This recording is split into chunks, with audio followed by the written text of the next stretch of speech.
Hi everyone, it's Zach with Palantir Research. We've got the post-earnings excitement that has pushed the stock much higher, while like clockwork, we've got our insider SEC filings, but do note some of these transactions actually took place before earnings, but some were a little bit luckier right after. So first we've got Alexandra Schiff. This is a smaller holder, but still sold 4,000 shares at the price of $16.20 on February 1st, 2024 approximately. So after the transactions, he still owns around 200,000 shares. Then next, we've got Alexander Moore, who also sold on February 1st, 2024, 21,900 shares at a price of $16.25 too, with still having around 1.66 million shares owned following the transaction.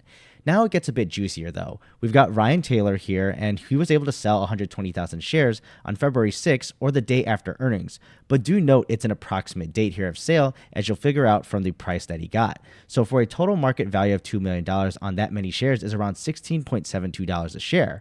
So maybe the actual transaction took place before the 6th, since this was the day the price flew up. Now, for the lucky ducks, though, we've got Stephen Cohen first, who on February 7th approximately sold 329,980 shares, or exactly, for $7.2 million, or around 21.87 per share. So that's a good price. And then we've got Big Daddy Karp here, also catching a break on February 7th, selling 975,000 shares for $21.3 million, or around the same price too, at 21.87 per share too. So I'll leave it at that there, at least for the facts presented. I just want to make sure that it's out there. And we've gone through this routine before exactly on the previous earnings, getting the SEC filings disclosed right after. So please do as you want with this information. And I'm sure articles will start to come out with the big headlines. Alex Karp sells around 1 million shares, right?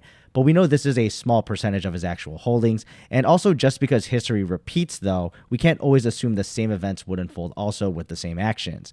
But I'd still say, for my own personal feelings here, we know the holdings of these folks and their skin is still in the game just as much or more so on this company still succeeding. And as noted from the sales and timing of the market and selling optimally, is still the same kind of difficulties and conditions for management to deal with, just as us investors do, especially when it comes to the trading plans here, as you can see from some of the prices they got. And I've been also on an upload spree here recently, as you've noticed. Just let me know if it's too much. I figure as long as there's something new to report on, it's fine, and I'm not constantly repeating myself, but let me know if you prefer me to hold off and accumulate some news. But as always, thank you for watching, and I'll see you in the next video.